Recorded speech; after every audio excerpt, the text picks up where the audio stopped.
3, 2. I got everybody pregnant with Barry Katz and semen. I'm not comfortable with the tone this is taking. If you're undeniable, you will not be denied. If you want to be successful in show business, you get yourself a Jew white manager like Barry Katz. Being a manager is just turning no's into yeses. Creating holy shit moments. Undeniable. You're fucking firing me up, Katz. I love this man. Is there anything else I should know? You're on. What? Now I'm on the air. Barry Katz, back in the house. Let's do this.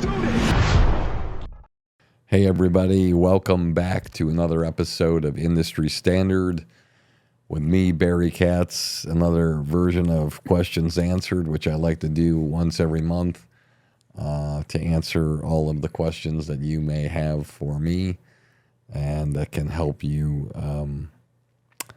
get to the next level or inspire you or hopefully get you to a place where you have a greater understanding of this crazy f***ed up business. If you want to reach me, you can do so at Barry Katz at Twitter or Instagram. Twitter, maybe formerly Twitter X. And you can reach me on my website at barrykatz.com. Or you can subscribe here on the YouTube channel and you can see all the old and new and classic and the episodes where I answer questions as well. And it's a wealth of information there, and I think it's very, very valuable. And hopefully you think it's as helpful and as insightful and entertaining as I do. All right, without further ado, let's answer some questions. Number one, should I let someone change my ideas if they're going to help produce it? Steve from Inglewood. This is one of the most difficult things that comedians have to deal with when they have projects going in film and television. And the issue is when somebody writes the check, they own you. And they will always own you. And they will have the license to tell you what to do and how to do it until that deal is up. Very few executives in the film and television business understand what I believe to be the number one thing that you should always do with great artists when you're writing the check. Get the out of the way and let them do things the way they want to do them. They've been doing it their way their whole careers. That's why you hired them. So all of a sudden now you are going to change or adjust the way they do things to make it better to serve your network or studio. I think it's very challenging to take those notes. Now, if you're working with somebody like Judd Apatow and he sits down and he says, I think this is going to work better this way, as opposed to the way you have it, I think it's in your best interest to listen and to have an open mind, because obviously the guy knows what he's talking about and he's a peer of yours that you respect. So there are levels, but always offer to fight for what you want and what you believe in. I always believe in butter, guns, and butter. One of my closest associates a long time ago used to say guns and butter, but I always amended to butter, guns, and butter. Start off nice, then forcefully make your point of what you want to do, and then close it off with something nice. And I think you'll have a good chance of getting what you want. If you don't, you've tried your hardest and you have a choice. You can walk away or you can stick it out and try to trust the process.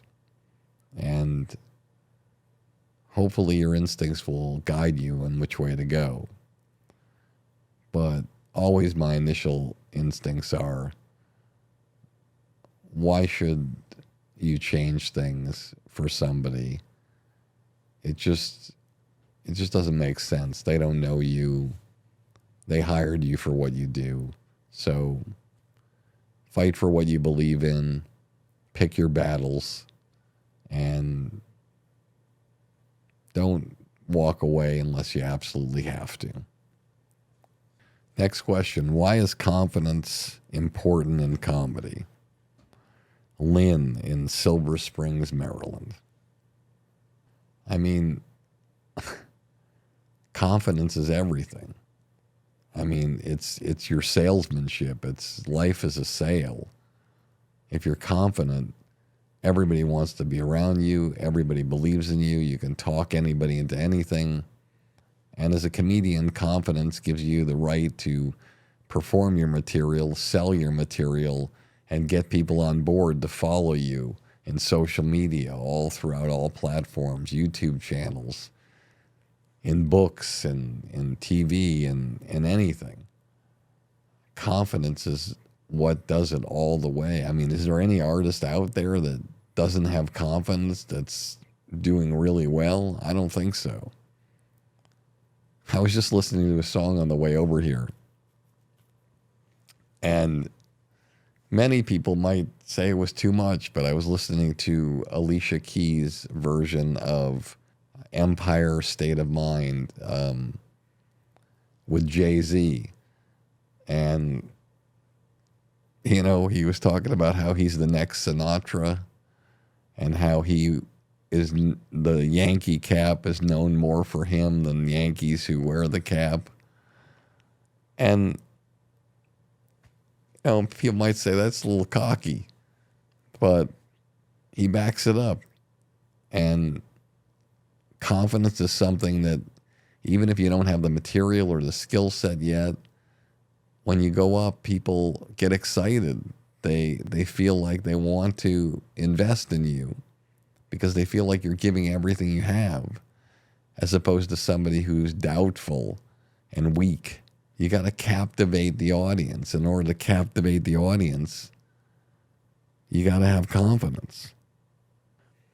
And you have to know with that confidence that anything that happens in your career, on stage, off stage, good or bad or bone crushing, that you're going to have the extraordinary confidence to solve the problem, move past it, and get to the next level. All right, next question. How do you advise your clients and all comedy artists about rejection? Carol in Venice, California. I think the biggest thing that I like to think about when I talk to people is that rejection is incredibly important. And even though it doesn't feel important at the time, it is. Because rejection helps you to understand that you're not where you need to be and you need to work harder, or you need to recalibrate and figure out how to get to the point where you don't get rejected. And when you finally get to a point where you get accepted and somebody hires you, figure out and understand the winning formula that helped you get to that point of getting the job and rallying around that the next time. Everyone's been rejected. I mean, personally, everybody's been on a date or met somebody who they liked and the other person didn't like them, or there's friends that we wanted to have that didn't want to be our friends. And also, as a comedian, there's comedy clubs that won't make us regulars, and there's comedy clubs that do. And there's no understanding of why somebody is a regular at the Improv, but they're not a regular at the Comedy Store. Or they're a headliner at the Laugh Factory and they can't get on at the Improv. You know, not everybody's going to like you, but everybody doesn't have to like you. One of the things that's important to realize if you're listening to this or watching this in whatever room you're watching it, just picture that the room you're in is painted black Everything in the room is painted black. The ceiling, the floor, the walls, the appliances, everything. But on the floor is like a white speck or a little tiny shred of paper.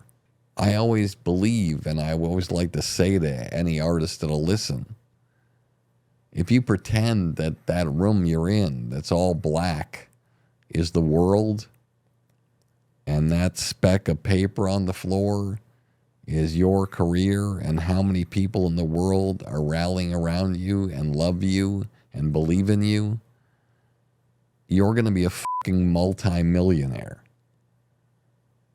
You don't need the whole world. There's 7 billion people in the world. You don't need 50% of the world. You don't need 10% of the world. You don't even need 1% of the world. You just need a tiny group of people to believe in you and follow you and understand that you're somebody who's special. So the whole world can reject you, and who cares? I think about my son Zion, who's producing music, and I'm really proud of him, and his songs have probably over 7 million streams. And I know he's come really, really close. Without mentioning any names, there's artists that have had #1 songs in the world that he's produced with. But he didn't produce that song. Does that mean that's rejection? I don't think so.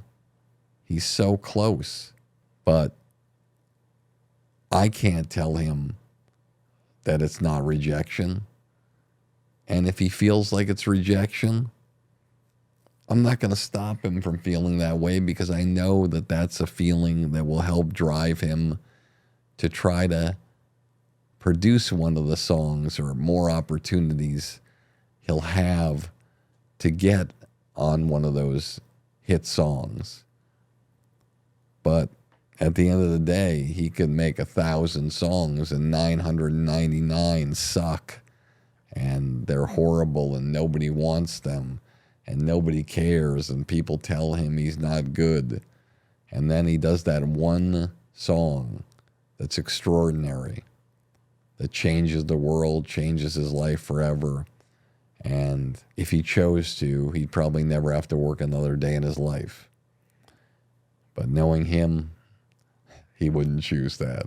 He'd still keep going and facing the rejection, because he knows at the end of the day, there's only one place to go after rejection, and that's acceptance and success. All right, next question. What sets you apart from other managers in the industry? Lisa from Vancouver, Canada. Oh, boy. Look, there's tons of managers out there, and there's some amazing, amazing people on the other side of the camera. I've seen the looks on their faces at different times in their careers, and many times I don't like the look that I see on their faces. It's a look of stress, drama, pain, aggravation, anxiety, being overworked. But in order to be a great manager, you have to learn how to navigate and fight through it. I've always looked at myself as the kind of manager who I like to be all-encompassing. I like to be involved in everything. I know a lot of managers out there watching would say, yeah, so. But a lot of managers aren't involved in everything. They just don't. They step aside for a lot of different things. I love being involved in decisions having to do with things that people might think I shouldn't be involved with. I love being involved in decisions having to do with creative designs for merchandising and posters. trailers for stand-up specials. I like to be involved in how a person routes their travel and to make things more comfortable for them and to find them the best rates they can with a team of people. I love to be in a situation where I'm creatively strategizing the next moves for people. I love being there for people when they need me. I love being one step ahead of the artist. It's just a great, great feeling because it doesn't do you any good when you're looking the artist straight in the eye or if you're one step behind them. You always have to be one step ahead of them. And that's what they want from you. They want that vision. I also think one of my strengths is that I've always been the kind of person who can tell when somebody's going to do really, really well. And I've always said through the beginning of my career that it's like the original movie The Dead Zone, where Christopher Walken could shake somebody's hand and he could see the future. And I don't know why I've had such great luck with being around and helping to launch and discover so many extraordinary artists. I mean, it's humbling. It's humbling when you have multiple people on Saturday Night Live or people you're working with are doing huge movies or big television shows or you're creating shows yourself with people. But it's exciting, and I love it, and I love what I do, and I'm a big fan of all artists, and I will fight. I will spit blood to make sure an artist has the creative license that they need to have an extraordinary career. And I will always have their back. And at the end of the day, every artist wants to feel safe and know that shit's getting taken care of, airtight. And that's the way I always want to be. Hey everybody, it's Barry Katz, and I wanted to talk to you about Blueprint for Success. This is a community that I put together during the pandemic to help all artists of every walk of life in the entertainment business, no matter where you are in that part of this journey. It's designed to help you. There are podcasts with people that will inspire you, like Kevin Hart, Judd Apatow, Bill Burr, that you can't find anywhere else but on this program that I've interviewed, to times where we get to talk to executives in the business that you would never have access to tell you what you need to hear and to answer your questions, to all sorts of different videos and master classes designed to help you get to the promised land. That's what the Blueprint for Success is. Doesn't matter whether you want to be a stand-up comedian, a sketch performer, a podcaster, an actor, an actress, director, writer, social media person, whatever you want to be. I've been doing this for 40 years. I've had the honor and been humbled to represent people like Chappelle, Wanda Sykes, Louis C.K., Dane Cook, and probably over 20 other people who went from a studio apartment to being a multi-millionaire and a household name. And I want that for you, and I wanted to take the time with this program to be able to help you on your way there, to get there and to heighten and increase the trajectory of your career. Blueprint for Success is the way to go. I'm proud to be a part of this program, and I'd be proud to have you to be a part of it too. All right, next question. What factors distinguish the funny guy from the professional comedian? Marcia in Quincy, Massachusetts. I think the biggest thing that distinguishes the funny guy from the professional comedian is the funny guy is just naturally funny with people around him, but he hasn't figured out a way how to monetize it so he can make a career out of it as a stand-up, an actor, an actress, a writer. And I think if somebody who is the funny guy wants to become a professional comedian, the first thing they have to figure out how to do is create extraordinary content. Because if you create extraordinary content, wherever it might be, a podcast, a YouTube videos, social media, the world notices and people follow you. Then they pass you on to other people, and those people pass you on to other people. And then you're not just a funny guy, because not only you're monetizing all your social media channels, but now you're doing personal appearances where people come and see you. I think of Phil Rosenthal, who created Everybody Loves Raymond. Yeah, he created the show, but he was working for the man, CBS. And that's something where he was getting the check from them. And when all of that ended and his agents probably wanted him to do other projects that could have made him millions and millions of dollars, where he'd be working for other studios and television networks, he decided to create his own show around food. Started it on PBS and kept working hard in building it.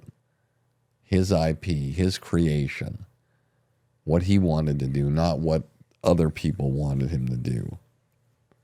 It wasn't the biggest money maker, but he saw a vision for it. And now he's doing personal appearances. And I had some friends who just went to a show in Connecticut. There was like almost 3,000 people there to hear him sit and talk and tell stories. And then at the meet and greet, there were like hundreds of people there. And he's the guy. He's the professional. He created his way. And the people who are simply just funny, they haven't figured out a way to do that. You know, I always wondered why comedians don't say they're practicing comedy. Even if they do an open mic night or 2 or 3 of them, they always say, hey, I'm a comedian. You ask them, what do you do? I'm a comedian. Meanwhile, you ask a lawyer who's been doing it for God knows how long, and he's practicing law. Never made any sense to me. I think the biggest example of, you know, things that I look at throughout my career, my first client that I ever had was Louis C.K. And, you know, at 18 years old, he knew what he wanted. He worked tirelessly at it. He worked so hard writing. He used to have one of those first, like, Steve Jobs computers that looked like a little square box that was beige with the keyboard, and he'd carry it with him from diner to diner with the cord and plug in and write. And he really worked hard. And, you know, he went from just somebody who was funny to a professional comedian because of his work ethic and his undying love of the craft and his ability to want it more than anybody else at the time. And by wanting it more than anybody else at the time, he rose past everybody else at the time. All right, next question. How do I make an opportunity flourish without simply just counting on that single opportunity and putting all my eggs in one basket? Frank from Madison, Wisconsin. I always look at it this way. You know, you can't look at things like they're going to fail. You have to look at things like they're going to succeed, knowing that they're going to fail. Everybody who's in this business knows that we're in a 3% existence. 97% of everything that we do or anybody does in the entertainment business never sees the light of day. And 3% does. And maybe out of that 3%, maybe a third of those really break through in a big way. So you have to just seize all the opportunities you can and go forward with no attachment and fight to the death for as long as you can to make something special.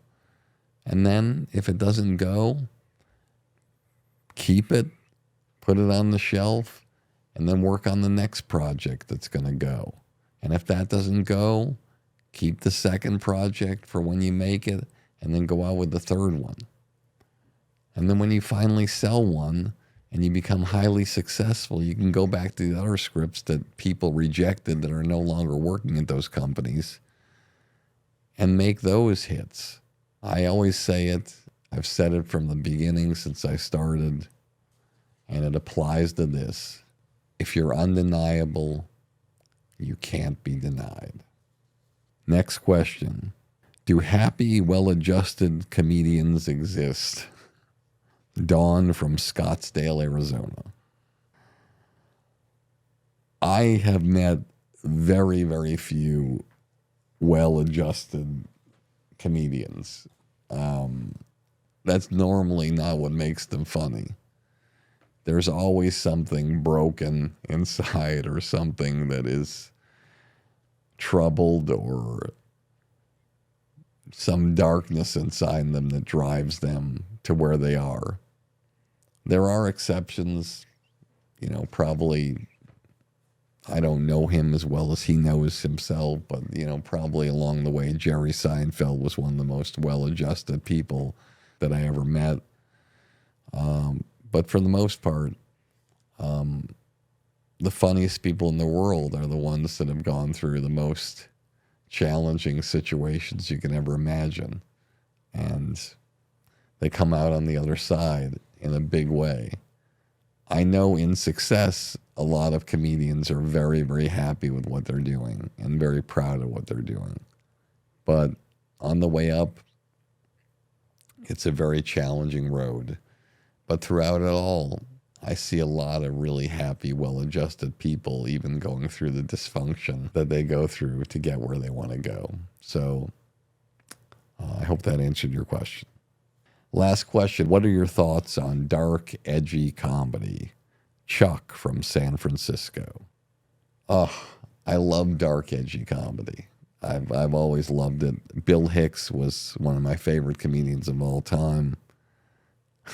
I used to have him close my shows at the Boston Comedy Club. I think he walked half of the crowd every time he went on. But I would love it, and I would always bring him back. People would ask me, why do you keep bringing the guy back? He keeps walking the crowds. He's too edgy. I'm like, listen, he's doing something that no one else does or very few people do, and I embrace that. I embrace that kind of imagination and wild recklessness. It's always excited me. I mean, I tend to like it better when it's the person's more huggable and lovable. A great example of this is, let's say, the first Jim Jeffries special that he did. I love that. I talk ad nauseum about the gun control bit that was like probably 12 minutes long. Edgy, unique, special, but he had a sense of, that warmth despite the edginess to be able to get his point across. And I think I tend to like that better than hardcore angst and, that resting comedy face that comedians have when they're really angry and serious. I don't like to go to comedy clubs for, that kind of tone. That doesn't mean there's not a million people that do. I'm just talking about me. And that's what the question is. I like dark comedy when the person's more huggable and lovable. Early Nick DiPaolo, edgy, but had that kind of snarky lovability to him. He was another one I remember very, very well with Bill Hicks, and Dennis Leary had great edginess and a unique kind of interesting lovability at the time. At the end of the day, I think a lot of times really edgy comedians are worried about being able to work in clubs or not, and they're doing their things their way. And yes, they can make certain adjustments and if people ask them to, but at the end of the day, I remember that episode where Bill Hicks was booked on the first episode of Letterman when Letterman went to CBS. And Letterman and the network made the decision to take him off that first show. And they tried to talk to him and ask him to come back and do it a different way. And he essentially told them to go f*** themselves and never went back on Letterman again. And it really hurt Dave to the point where after Bill died, he had Bill Hicks' mom on the show, and he presented the set that Bill did, and he apologized to his mother and let her know that he made the wrong decision, which I thought was incredible. I always look at it like the character in The Fountainhead. You know, the guy was a great, great architect. He wanted to do things his way. He designed great, great buildings, but people told him, hey, you know, we'd like you to change this. We'd like you to do that, soften this up a little bit. And he would rather go back to the quarries with his sledgehammer than make millions of dollars and sell out to people and not do things the way he wanted to do them. And so I love Edge. You know, I love Dave Attell. I could watch him in New York over and over again, closing out shows at the Comedy Cellar. As far as I'm concerned, in terms of edge and interestingness and this weird lovability about him, it doesn't seem like he's always huggable and lovable, but there's something about him that's really introspective, funny, smart, and you just love being around him and you love hanging with him. And he's perfected the art of edge, and I think I never laugh harder than when I watch him close out those shows at the Comedy Cellar. So there's a lot of people out there that don't want to be edgy, and I understand it. You know, you're not going to get as big an audience being edgy. But if you do decide to be that kind of comedian, stick with it. Fight the good fight and keep working towards that unique material that's so uniquely edgy, that shocks people so much that the world has to listen. The world has to take notice. You might not have the biggest audience in the world, but you'll have your audience. All right, that concludes another episode of Industry Standard, The Questions Answered, which we do once a month. I hope you enjoyed this as much as I did, and thank you so much for all your support, and I will see you next time.